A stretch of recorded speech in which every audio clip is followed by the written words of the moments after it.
So I am super excited about this next one. COCOON was a massive indie hit this year, and it definitely got the audio community buzzing. So I'd really like to introduce you to Jakob Schmid on music for the Orbs, real-time synthesis in COCOON.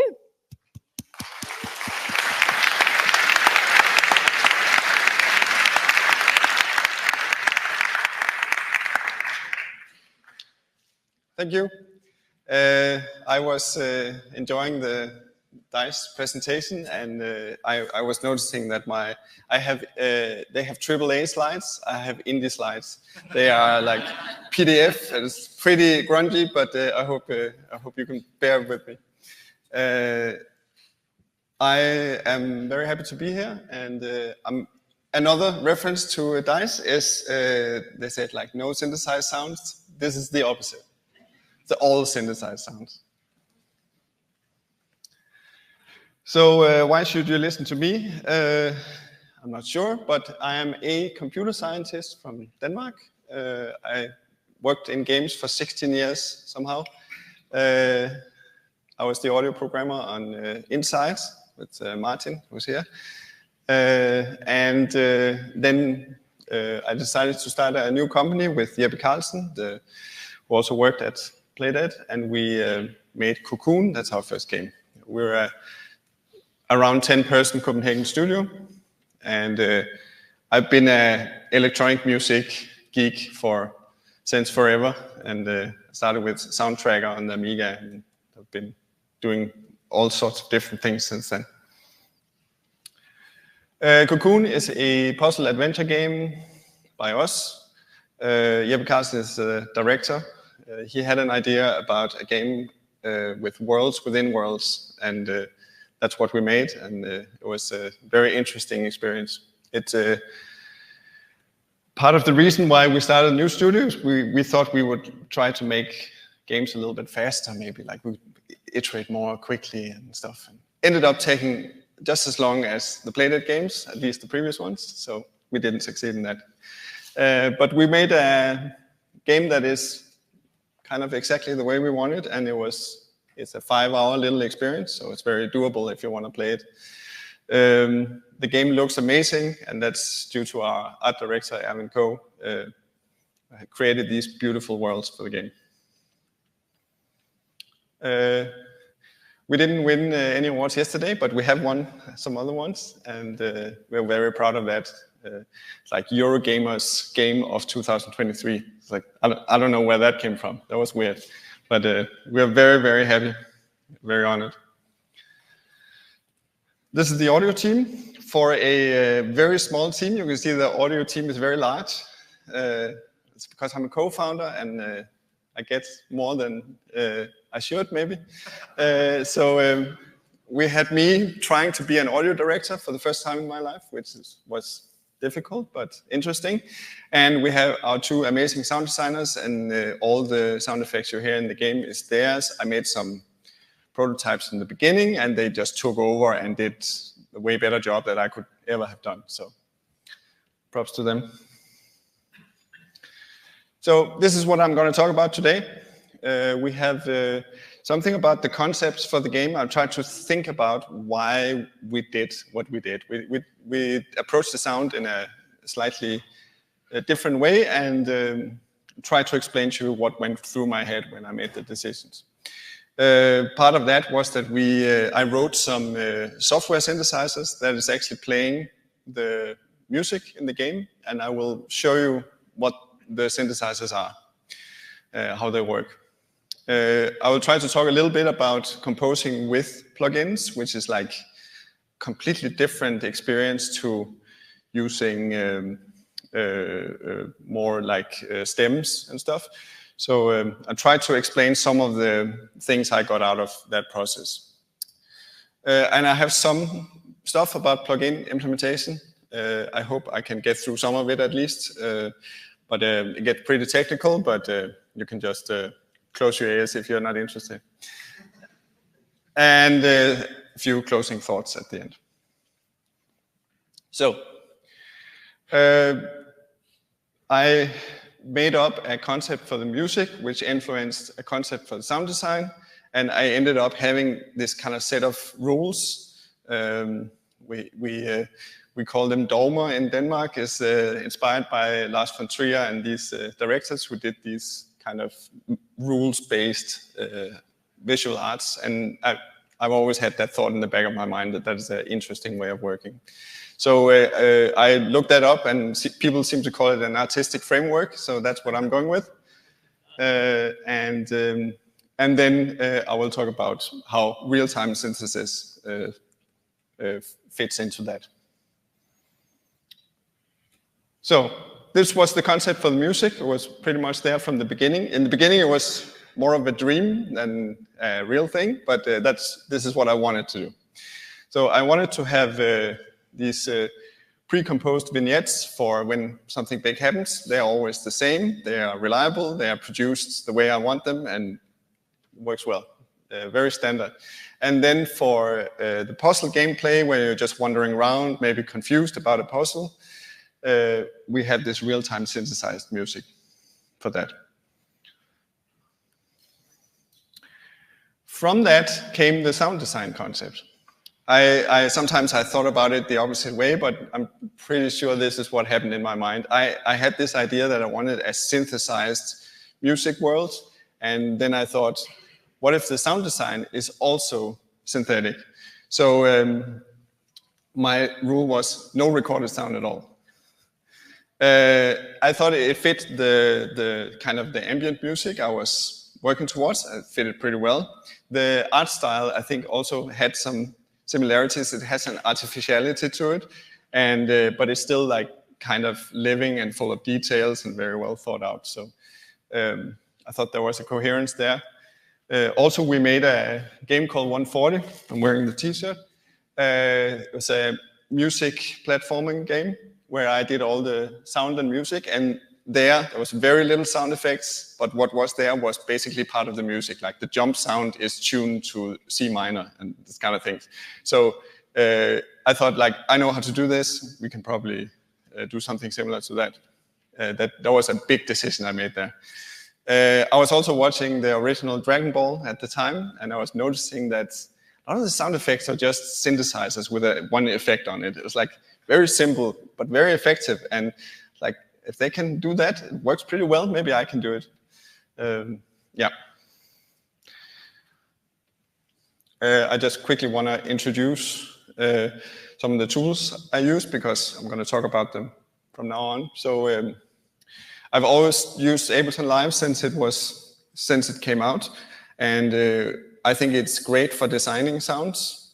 Especially the Corpus plugin, which does this physical modeling stuff. I think it's very inspiring to work with. And you can build these weird contraptions out of it in a way that I find inspiring. Bitwig Studio is the new one for me, and I think it is very, very interesting. And it has this grid mode where you can design your own synthesizer prototype, so you can make your own complicated patches, and it's very, very user-friendly, but can go very, very deep. So those two are my main tools for experimenting with sound for the game. So the first thing I experimented with was, can I create a sound that sounds like anything in Ableton Live? So I was looking at a frog sound, and I thought, can I make a synthetic frog? And I made a little demo. Excuse the indie slides. See if we have sound now. Yes. So everything here is just Ableton Live, no recordings.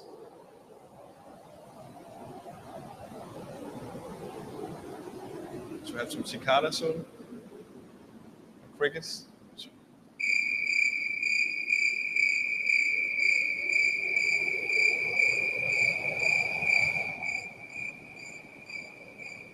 Get a frog. It's a frog.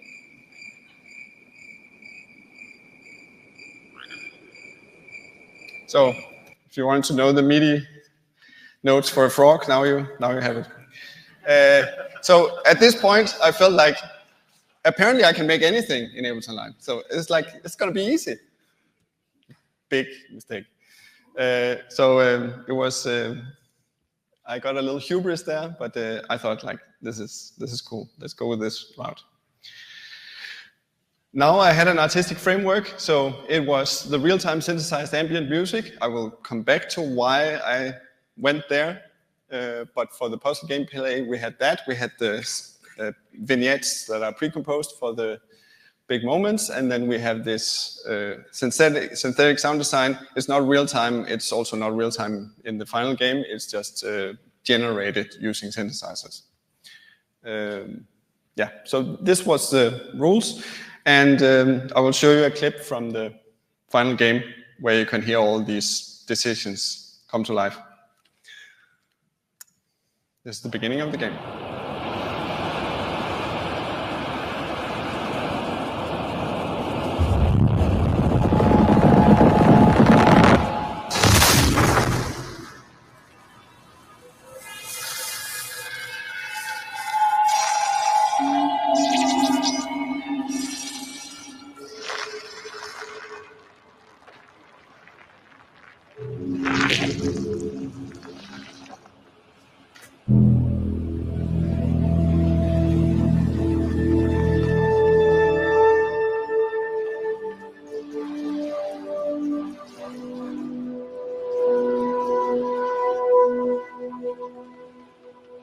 A vignette. These are synthetic sound effects. This is real-time synthesized ambient music.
Now, the world you were in before, the orange world, is now in the orb you're holding in your hand.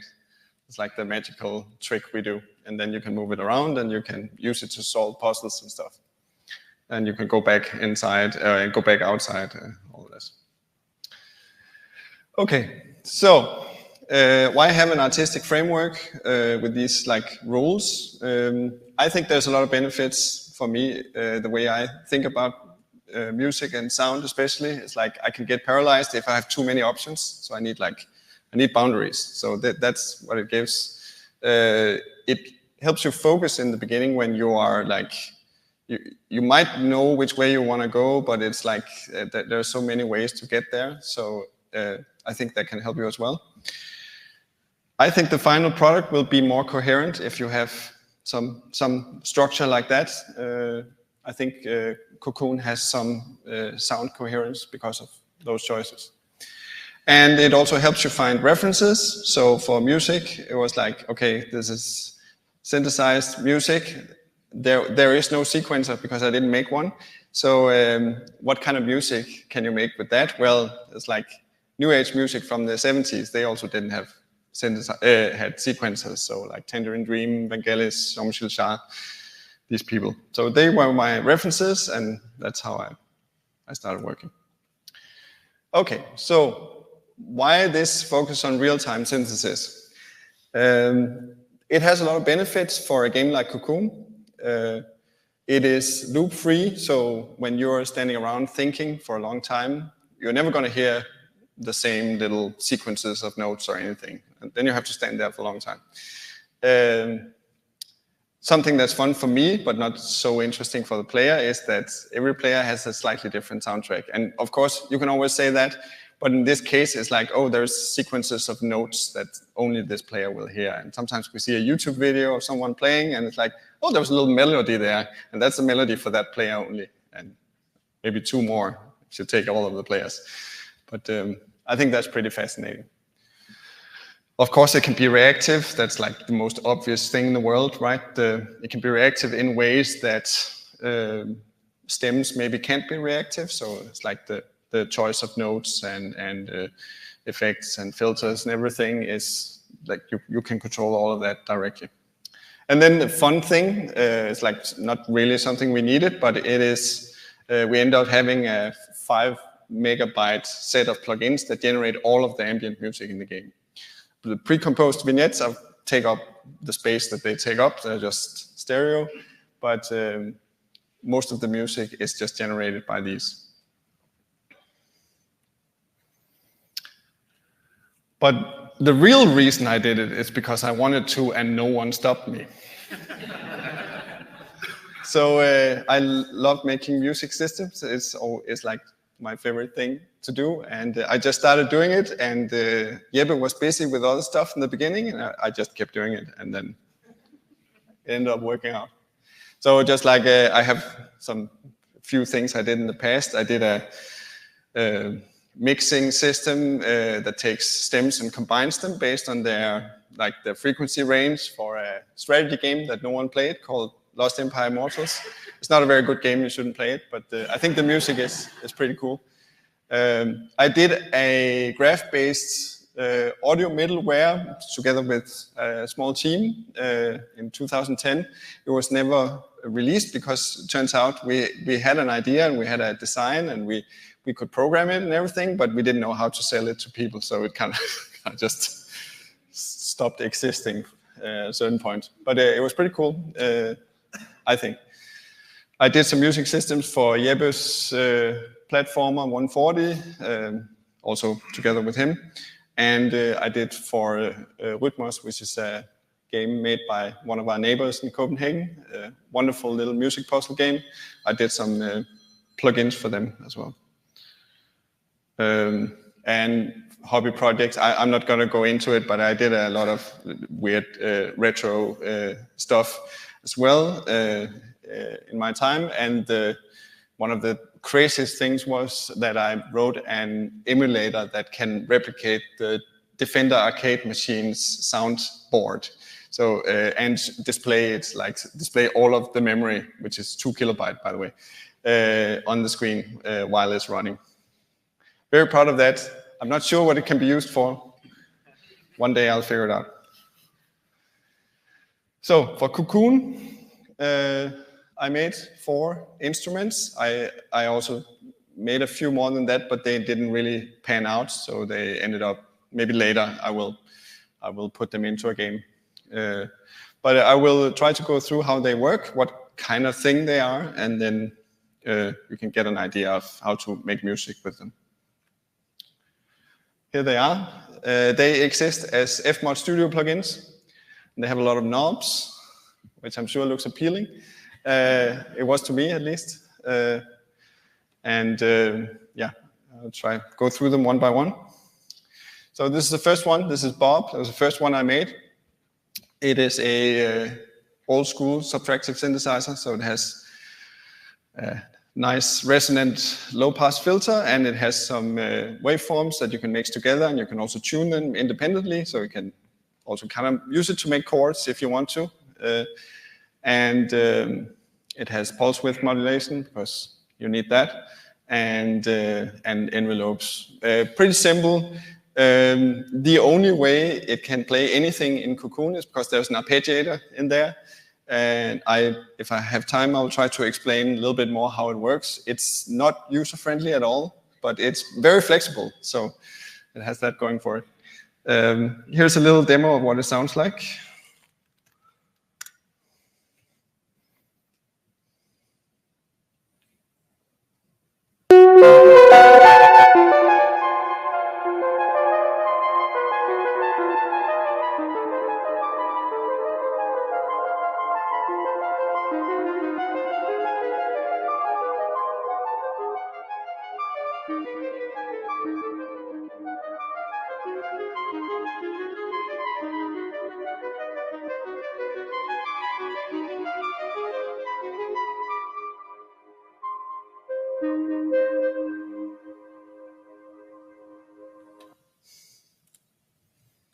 Yeah. I don't know if this is readable, but this is the diagram of how it works. It's not particularly interesting if you have seen like a subtractive synthesizer. It's more or less just the way those are usually designed. Yeah, so there's two LFOs. There's one for vibrato for the pitch, and there's one for the pulse width modulation, and then there's the mix of the three oscillators that have their own pitch and amplitude adjustment, goes into the filter. There's an envelope for filter and amplitude, and then there is a DC filter because the ladder filter introduces some stuff that you need to filter out, and that's it. The arpeggiator generates the notes that we need to be able to use them in COCOON. As I said, it's more flexible than usable. It has this, it's maybe somewhat easy to guess what they mean, the different things, but I'll just quickly go through them. I named them arpeggiateur after Jean-Michel Jarre's track. That's pretty cool. So here's one of the maybe unique things about it. If you have an arpeggiator, it's useful to constrain it to a scale. So I have a scale slider. So the scale goes from just playing one note in, of course, repeated for every octave, to slowly introducing more and more in it's a subset of a Dorian scale. So you can get all of them, or you can go somewhere between. I also have a few extra scales for certain cases, but since the game uses this scale, I didn't even implement support for other scales. That's what happens when the composer and the programmer is the same person. It has some patterns. I just made up some patterns that I thought might sound nice. So it is just like a sequence of movements up and down. So you pick one of those. Then you say how much of that pattern do you want before it loops. That's the length. Then you say, do I want to scale it in any way? So I can multiply by 0 to just make them all the same. I can multiply by 1 by having the original shape. I can do -1 to invert it, or I can scale it up if I want higher jumps. And then there's the jump, which is, I think, the one that generates some fun stuff. Is after the length number of notes, it does some offset, so it can jump up or jump down or something. So we have something that moves up, and then it jumps down, and then it moves up again, this kind of thing. So you can define these kind of shapes with that. So if you combine them, you can say like, okay, we have the spread pattern, length 4 multiplied by -1 to invert it, and jump 4 every time it does those 4, and then you can make this pattern. Lots of flexibility, maybe not so easy to use. Next synthesizer. This is K88, and it's kind of a granular synthesizer. I don't know that well how they are usually made, but this is like my version of that idea. It has two modes. They're quite different, and they're used for completely different things in the game. I will explain both of them quickly. They share a sample bank. That's why they're not two. It's not two plugins. It's one plugin because they share the data. That was the easiest way to do that. The sample bank is synthesizers, it's something from a synthesizer, and then it has this reverb that's kind of essential for it to sound good. And it's like just a bunch of all-pass filters in a row where I kind of carefully picked out the frequencies of them, and then you get this smearing. Pretty cheap, but very effective. You can call it a reverb, but it's more of a smearing thing. So swarm mode is the most useful mode. It extracts grains from a particular offset. So I pick a place where there is some sound that I like, and then I say it should be between this minimum pitch and this maximum pitch, and then it picks from a scale, one of the scales from the scale slider we saw before, and it has some uniqueness to each sound, which is why I think it sounds good. It has a little bit of instability in its pitch, so it makes it sound like instead of like if there's 10 voices, it's 10 of the same violin. It's now 10 slightly different violins because they have a little life to them. They also have their own modulation delay, each one of the voices. So the delay also further kind of mutates the pitch of the sound, which give like a large sound of very few voices. Actually, 3 voices spread out over the stereo sounds pretty large already. It's very good news for performance. And then there's a simple low-pass filter on the output because there is a lot of stuff you don't want in there. Here is an example of that.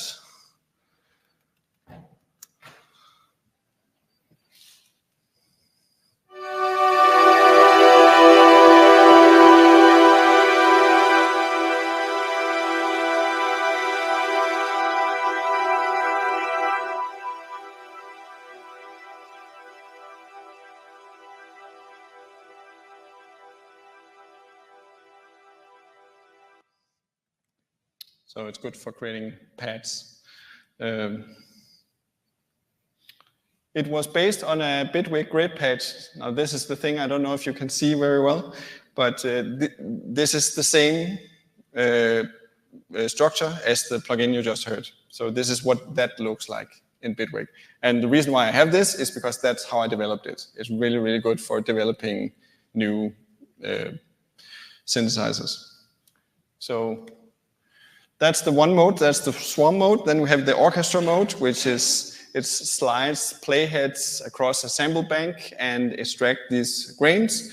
And it's just moving randomly around. And it's atonal and it sounds weird and spooky, but that's what I used it for. So here is a clip from Bitwig, so you can see what that looks like. So that version of it looks like this. It even has the reverb.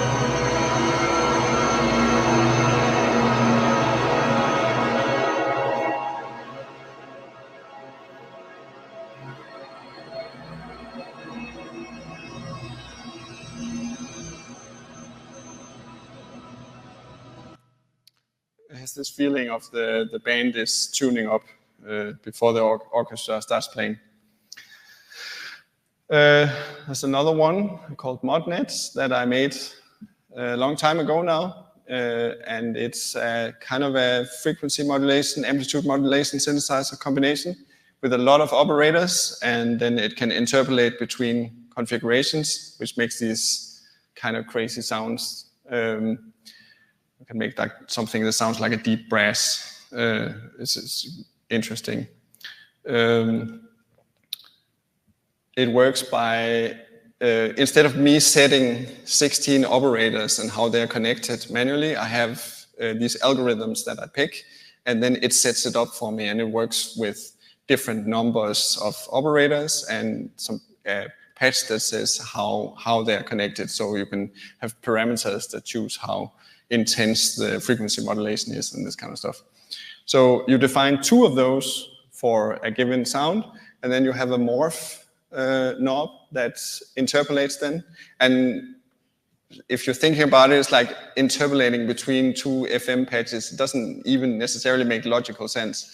And it really doesn't. But it ends up some very interesting places because I'm ignoring that it doesn't make sense. It also has an LFO that morphs automatically, which can, if you do it subtly, it makes a lot of life happen. So here's how that sounds.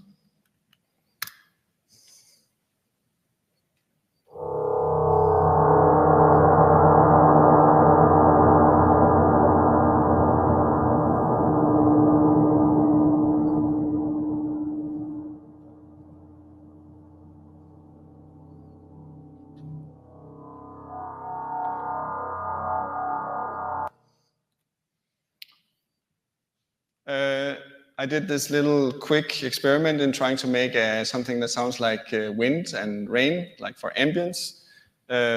Generates a lot of tiny grains, and if you have grains that are close enough together, it starts sounding like noise, but it's noise that you can kind of control a lot. And then I have a lot of LFOs that are tweaking 2 pairs of filters. So this is the structure, and it is this, but then duplicated by 2, because there's one for left channel, one for right channel, and then they are spread out to some amount. I ended up using it for 2 different things. I used it to, initially this was the ambience in the game, and then our sound designer came and made a lot of details. I believe it's still in there, although I'm not quite sure. This is what it sounds like when it's doing wind and stuff. This would be stereo, I'm not sure if it is. But that gives it a nice kind of space to it. Make the wind howl.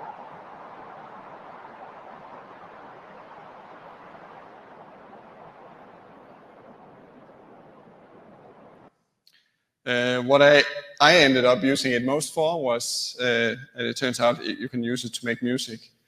It was a little happy accident. This is the music that you will hear when you're close to a secret in the game.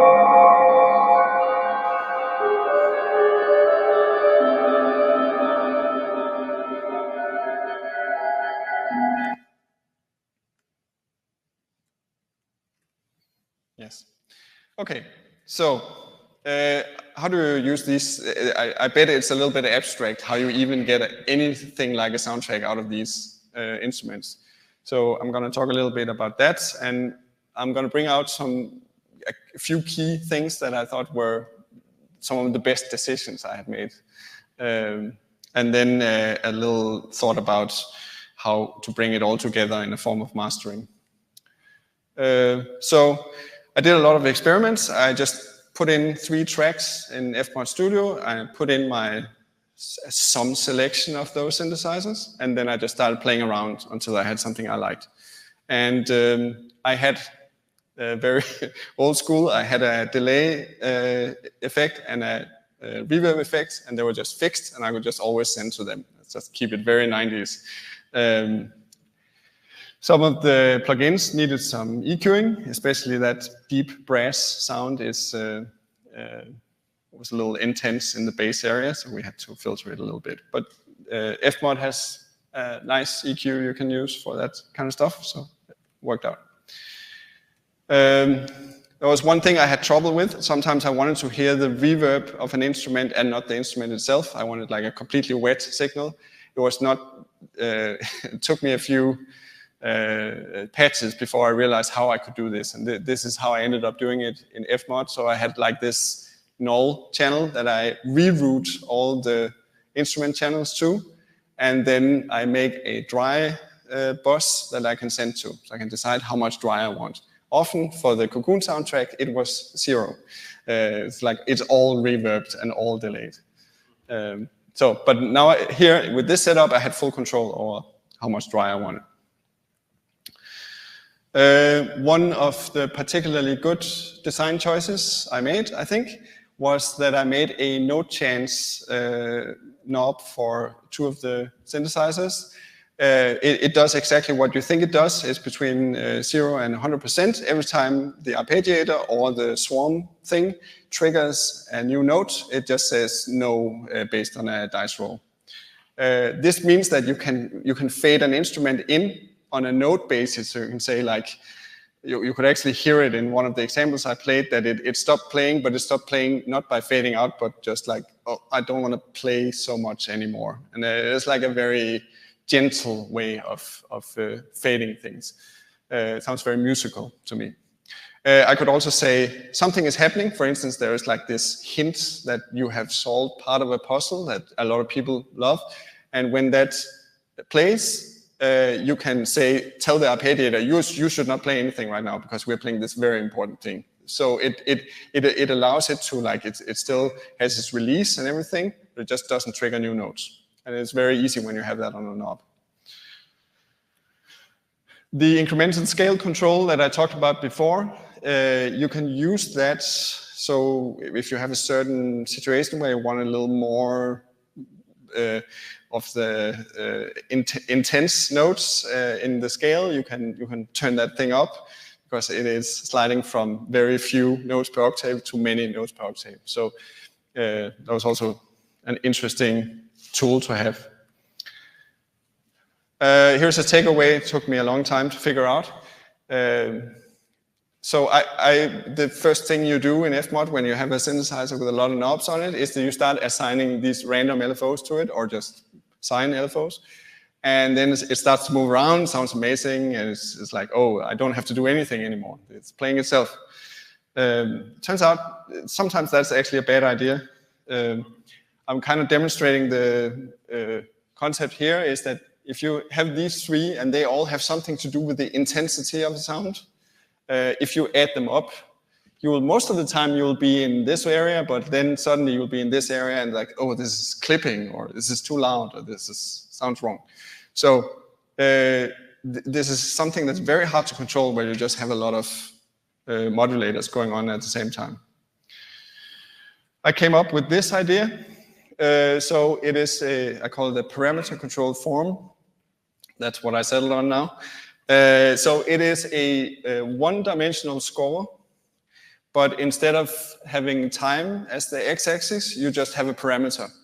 And then it controls all the knobs, how I want them to be and how the levels I want them to be. So it is like a linear score that you go through something, and it's very predictable. You can tell what's going to happen, but it can move backwards and forwards in time using one parameter.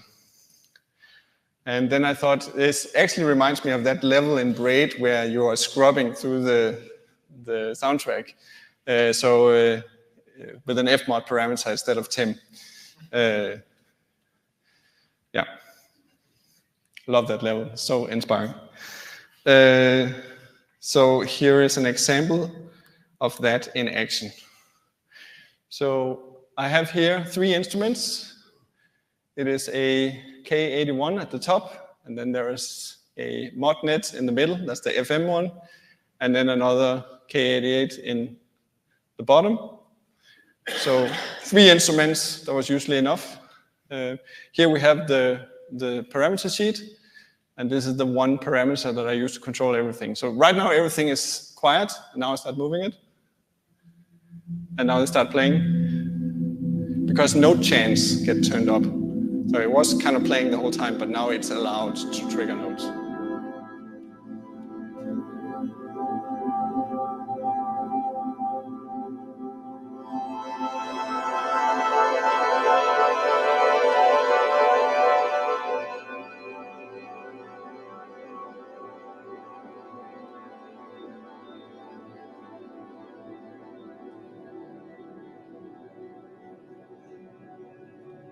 Now the FM synthesizer is going to come in. Make this spooky sound. And then over here is a slightly different mix of things.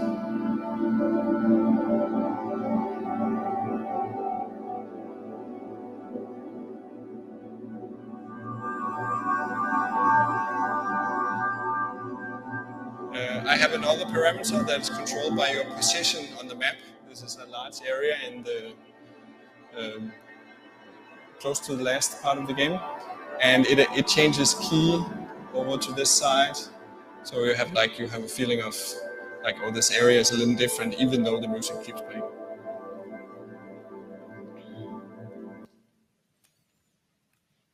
Yes. I think there are some benefits to this thing. It's very testable. You can scrub through it and you kind of see all the potential problems.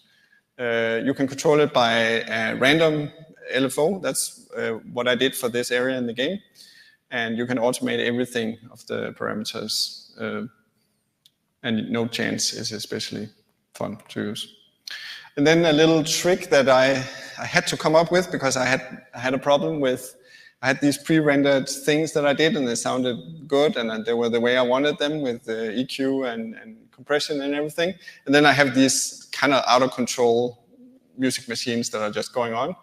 And how do I make them sound like a whole? And one of the things that I think really helped was I made a little mastering plugin, and it's kind of just like trying to be a tape recorder. So it's like a little unstable in pitch, and that is applied to both the pre-rendered vignettes and the real-time synthesized stuff. So they all have the same problem, which sounds kind of nice to my ears. And you can see there's this unstable general image. So the whole sound is just, the whole music of the whole game is just wobbling the whole time, which I like.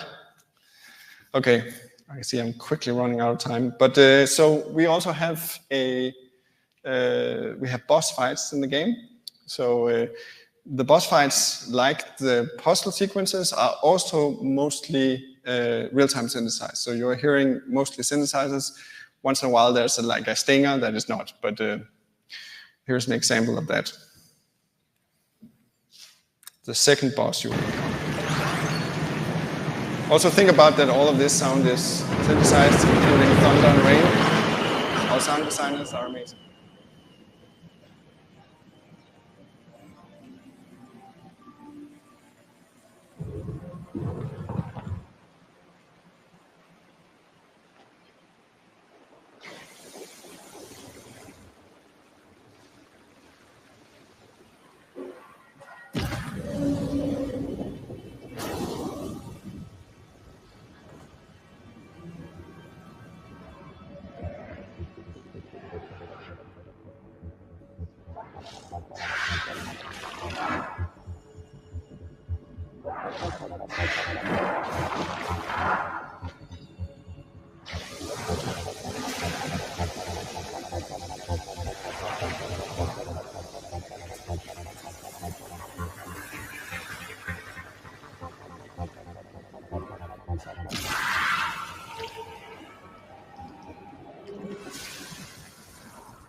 It's a cliffhanger. Gotta play it for yourself. Okay. I'll try to be fairly quick about this. A few notes about how to get from this Bitwig Studio patch to a plugin. And I have a debugging feature as well that I just want to quickly show. What's that sign say? 10 minutes? 5 minutes, probably.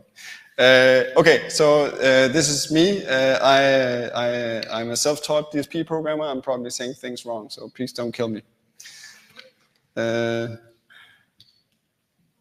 So if you have FMOD, you can make a plugin. If you have FMOD and Visual Studio, you can make a plugin. So they're written in C++, and it's an open API, so you can get started pretty easily. They have one that's called Gain, and you can just... Thank you, time's up.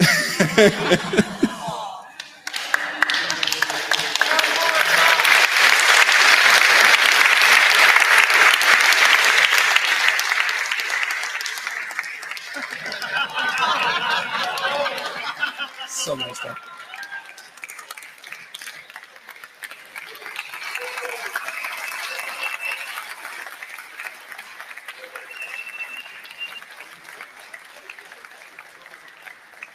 It's a fantastic talk, and I really felt incredibly sorry saying time's up and that's how many slides you had. That was never going to work. But it was only 80. Yeah. Brilliant talk. I really love this. Thank you so much. Let's see where we are. We have time for one very quick question, if we have one in the audience. Yeah? I hope it's a good enough question, sorry. I noticed that for the sound design section in the beginning in Ableton, you're using almost entirely like stock plugins, which I love. Do you ever allow yourself like a sneaky third-party plugin when you're working?